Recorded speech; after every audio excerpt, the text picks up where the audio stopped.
안성택 통일외교 전문기자와 함께 조금 더 자세히 분석해 보도록 하겠습니다. 어서 오십시오. 네, 안녕하세요. 예. 자, 앞서 저희 이제 취재 기자들이 전해줬습니다만은 아직까지 이 발사체가 정확하게 어떤 재원인지는 파악이 안 된 거죠? 이제 합참에서는 파악이 됐을 겁니다. 네. 이제 발표가 아직 안 된 것이죠. 이제 비행 거리, 네. 그다음에 고도, 그다음에 궤적, 속도 이런 것들이 이제 합참에서 지금 이제 정보를 파악하고 또 분석을 하고 있는 중일 텐데 네. 이제 이런 것들에 대해서 이제 나름대로 합참에서 먼저 어떤 판단을 한 뒤에 이제 정보를 공개할 것 같습니다만 예. 아직 그런 부분들을 기다리고 있는 상황입니다. 네. 지금 어떤 재원으로 보통 예측을 해볼 수가 있을까요?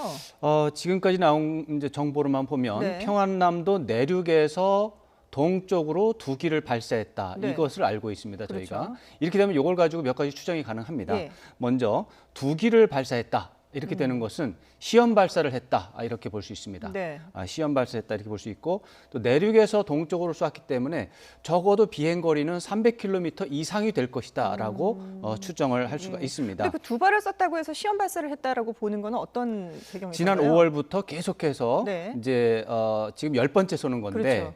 그 매번 2기씩 쐈습니다. 예. 2기씩 쏘는 것은 시험 발사 차원에서 한 기를 먼저 쏘고 네. 그다음에 그것에 대한 정보를 살펴본 다음에 예. 다시 또 쏘는 것이죠. 이제 시험 발사의 전형적인 모습이 되겠습니다. 그렇군요. 예. 그래서 이번에도 2기를 쐈기 때문에 네네. 제가 이제 2기 이렇게 계속 네네. 말을 하는데 2기가 맞는 겁니다. 미사일의 단위는 발이 아니고 네네. 기입니다. 그래서 예. 2기라고 하는 게 정확한 표현이고. 하여튼 그 내륙에서 동쪽으로 쐈기 때문에 내륙을 지나서 가야 되기 때문에 그렇죠. 적어도 거리가 한 300km 이상은 나와야 되겠다. 이렇게 볼 수가 있습니다. 예. 이렇게 되면은 지금까지 북한이 지난 5월부터 지금까지 쏜 이제 미사일 또는 방사포가 4종류가 있어요. 예. 4종류가 있는데 북한판 이스칸데르라고 하는 것은 사실 지난번에 이제 실전 배치의 어떤 형식을 갖췄기 때문에 그건 네. 아닐 것이다 이렇게 볼 수 있고 네. 이제 두 번째로 대구경 방사포가 있었어요. 근데 이거는 거리가 250km 미만으로 250km 정도로 측정이 됐어요. 네. 그렇기 때문에 조금 아까 말씀드린 대로 내륙에서 동쪽으로 쏘기에는 부담되는 거리다. 그래서 그건 아니다. 이렇게 네, 볼 수가 있습니다. 그렇군요. 그럼 두 가지가 남습니다. 네. 북한판 에이테킴스라고 하는 종류가 있고 또 초대형 방사포라고 하는 그런 종류가 있었습니다. 네네. 그 둘 중에 하나일 것이다. 이렇게 추정을 해볼 수가 있습니다. 그렇군요. 자, 일단 뭐 재원은 조금 시간이 지나면 합참에서 이제 발표를 할 거라고 생각이 드는데 그렇습니다. 과연 그러면 왜 북한이 이 시점에서 발사를 했을까? 이 부분이 네. 상당히 의문이거든요. 지금 한미 연합훈련도 끝난 상황이고, 그렇죠. 그리고 어제 최선희 외무상이 지금 북한과 미국이 외무성 제1부상이 미국과 대화를 할 수 있다. 이달 말에 그렇죠. 할 수 있다라고 얘기를 해서 그렇죠. 상당히 좀 북미 대화에 좀 탄력이 붙는 게 아닌가라는 기대를 갖고 있는 상황이거든요. 맞습니다. 강정규 기자의 리포트 중에 그런 내용이 좀 들어 있었는데 예. 우선적으로 어제가 북한의 정권 수립 기념일이라는 점에 착안을 해서 구구절이죠. 예. 이제 구구절을 계기로 해서 어떤 이런 발사를 했을 수 있다라고 하는 그런 분석이 있을 수 있습니다. 네네. 그런데 이게 이제 시험 발사라는 의미에서 본다면 정권 수립일 기념일에 맞춰서 쏘기에는 좀 적절하지 않은 부분도 있어요. 그런 차원에서 약간 좀 설득력이 부족한 부분이 있고, 예. 그다음에 미국과의 협상 전략과 관련해서 또 설명이 있었는데 그런 부분은 사실 의미가 좀 있습니다. 근데 이제 조금 더 그 부분에서 설명을 드리면. 네. 이것이 북한이 계속해서 이제 10번째로 쓰고 있는데 북한에 이 쏘는 것이 계속 단거리라고 하는 특징이 있습니다. 네. 500km 아주 길은 것이 600km 나가는데 그렇죠. 대개 250 또 뭐 400, 500 여기에서 왔다 갔다 하거든요. 네. 이런 것들은 통상적인 군사 활동, 네. 재래식 무기의 시험 이런 정도의 범위 안에서만 하고 있거든요. 예. 이런 것들을 기정사실화하는 의미가 있습니다. 미국과의 협상을 앞두고 이제 이런 단거리 미사일이나 관련 그 정도급의 무기 발사에 대해서는 문제 삼지 마라. 또 문제 삼지 않는 것을 그냥 당연한 걸로 여기는 네. 그건 기정사실화 전략인 것이죠. 예. 그런 차원에서 볼 수가 있고 예. 이제 미국과의 협상에 대한 용의를 표명한 다음에 이제 이렇게 했기 때문에 이제 미국이 이것을 문제 삼지 않을 것이다라고 하는 기대감이 좀 있을 것 같고요. 네. 그동안 제가 몇 차례 말씀드렸지만은 국내 정치, 북한의 국내 정치 차원에서 역시 이해할 부분이 있습니다. 네. 이것도 비핵화 협상과 관련이 있는데 이제 북한에서는 이제 비핵화 협상이 되면 북한 군이나 북한 주민의 입장에서 본다면 그동안 북한을 미국의 침공 위협으로부터 지켜주는 보검 중의 보검이 핵무기인데 네. 핵무기를 없애는 협상을 한다고 본다면 예. 그러면 비핵화 협상이 타결이 된 이후에 북한을 어떻게 보호할 것인가 이 문제가 남습니다. 네네. 이 문제가 남았을 때 김정은 위원장이 대책을 세워주지 않는다면 미국의 침공 위협에 노출이 돼서 취약해진다. 네. 그럼 북한이 곧 무너진다. 그러면 김정은 위원장에 매달려서 충성할 이유가 무엇인가? 이런 문제가 나옵니다. 예. 그래서 그 문제에 대해서 걱정하지 마라. 예. 분명히 핵무기가 없어도 북한을 지킬 수 있다라고 하는 신뢰를 심어주기 위한 그런 복선이 깔려 있다. 이렇게 봐야 그렇군요. 되겠습니다. 그러니까 북한 내부 주민들의 동요라든지 불안감을 해소하기 위한 그런 차원도 있고, 그렇죠. 그리고 또 이제 미국에 대해서도 이 우리가 단거리 미사일만 발사하기 때문에 전혀 문제가 없다 이런 또 메시지를 그렇죠. 보내는 거라고 맞습니다. 해석할 수 있는 거군요. 최근에 북한이 계속해서 단거리 미사일과 유사한 10번의 예. 발사체를 쏘면서 미국에 대한 일종의 메시지가 그거였습니다. 단거리 미사일은 통상적인 군사 활동이다. 이것은 네네. 건드리지 마라. 예. 왜 이 문제까지 건드리느냐?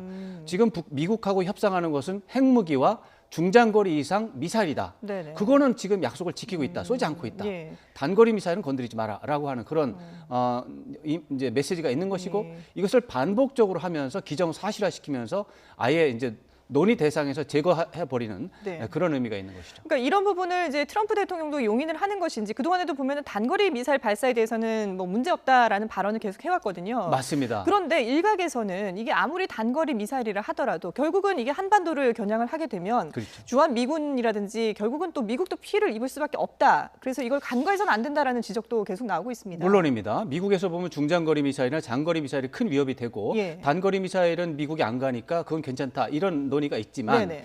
이제 문제는 그러면 북한의 그런 군사적인 위협이 새로 발생한 것이고 예전에는 없었던 것이냐 이렇게 예. 물어볼 수가 있습니다. 이미 북한에는 1000기 이상의 남한을 대상으로 한 미사일이 존재하고 있었습니다. 네네. 거기에 지금 몇십 개가 추가가 되는 것이거든요. 1000개에서 뭐 몇십 개 추가되는 것이 그렇게 큰 전략상의 변화가 있느냐? 사실 그건 아닙니다. 네. 그런 차원에서 봤을 때 북한이 최근 5월부터 쏜 것이 굉장히 그것을 과대하는 것은 약간 좀 저는 개인적으로 문제가 좀 있다고 봅니다. 네네. 두 번째로는 또 다시 이제 봐야 될 것은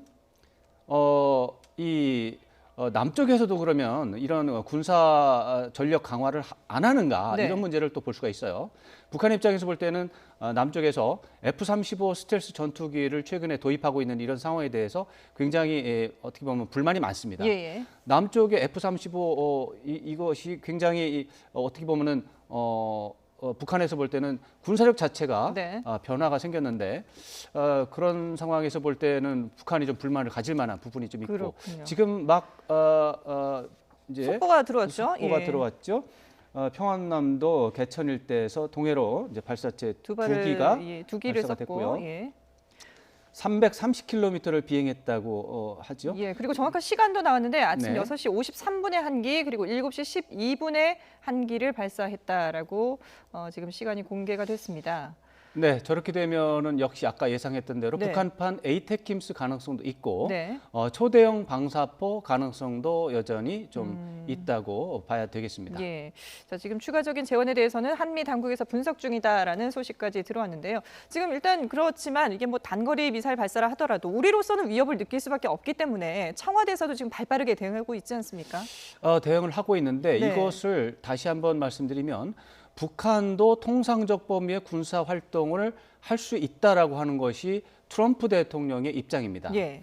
그리고 그러니까 우리가 한미 연합 훈련을 하듯이 북한도 통상적으로 훈련을 하는 것이다. 그렇죠. 예. 우리도 군사훈련하고 네. F-35 스텔스 전투기 들여오고 네. 그거 이외에도 또 다른 첨단 무기체가 계속 들어오게 되어 있고 또 미사일도 우리가 공개는 하지 않지만 우리 합참이 공개하지는 않지만 우리도 미사일을 계속해서 발사하고 있습니다. 네네. 그렇기 때문에 북한도 그것과 유사한 범위 내에서 군사활동을 한다면 차라리 북한과 남한이 대화를 해서 예. 통상적인 범위의 군사 활동이 무엇인가에 대해서 대화를 해서 네. 그 규모 이내에서 활동을 한다면 서로 문제 삼지 않는 것이 이제 와서는 좀 도움이 되지 않겠느냐. 더 현실적인 방법이 아니겠느냐. 그렇죠. 예. 지금 북한의 입장에서 아까 말씀드렸지만 네. 비핵화 협상이 타결된 이후에 북한도 김정은 위원장도 북한을 외부의 군사 침입으로부터 나라를 지켜야 되는 그런 네. 문제가 있는 것이죠. 그렇죠. 그런데 지금 재래식 전력 가지고는 지키기 어렵다라고 하는 이제 북한 내부의 평가가 있기 때문에 네. 뭔가 새로운 대책을 가지고 있다. 재래식 전력에서 군사력에서 북한을 국가의 안전을 보장할 수 있는 네. 그런 나름대로의 방책을 세우고 있다라고 북한 군과 주민들에게 설득을 해야 되는 그런 상황이거든요. 예. 그런 차원에서 봤을 때 지금 이제 북한과 남한이 이제 신뢰가 완전히 떨어져 가지고 대화가 안 되고 있는데 네. 만약에 대화가 된다면 통상적 군사 활동에 대한 범위를 서로가 토론을 해서 예. 여기까지는 된다. 그리고 어쩌면은 신뢰가 더 높이 쌓이면 그런 군사 활동을 할 때 상대방을 초청할 수가 있습니다. 예. 이러면 이제 신뢰 구축 장치가 조금 더 높아지기 때문에 이제 도발로 보는 게 아니라 그냥 일상적인 일로 볼 네네. 수가 있는 것이죠. 그렇군요. 근데 그런 신뢰가 없는 상태에서 북한이 막 쏴대기 때문에 우리가 불안한 것이죠. 예.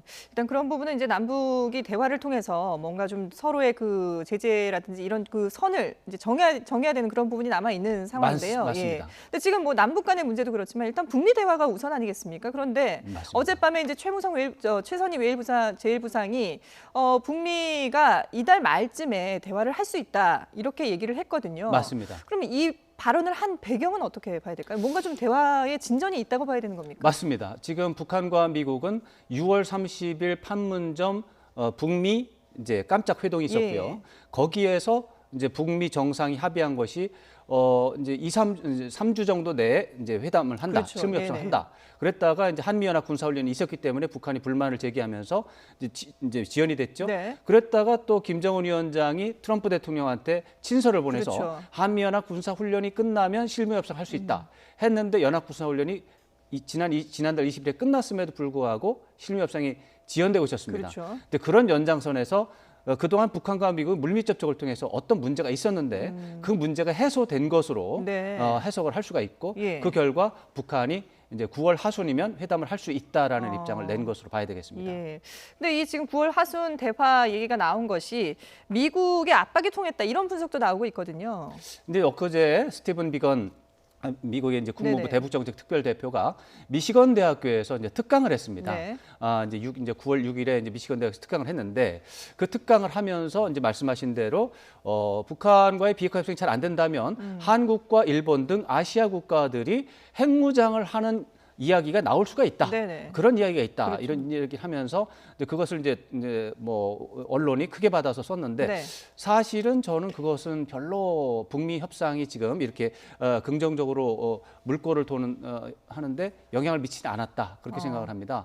저는 그 압박이 통했다기보다는 비건 대표의 특강 내용 중에 다른 내용이 있습니다. 네. 그게 뭐냐면은 북한과 미국의 관계를 새롭게 변경시키는 문제에 대해서 아주 적극적인 의지가 있다 이런 네네. 발언도 했습니다. 이것은 사실 언론의 주목을 받지 못했어요. 그러게요.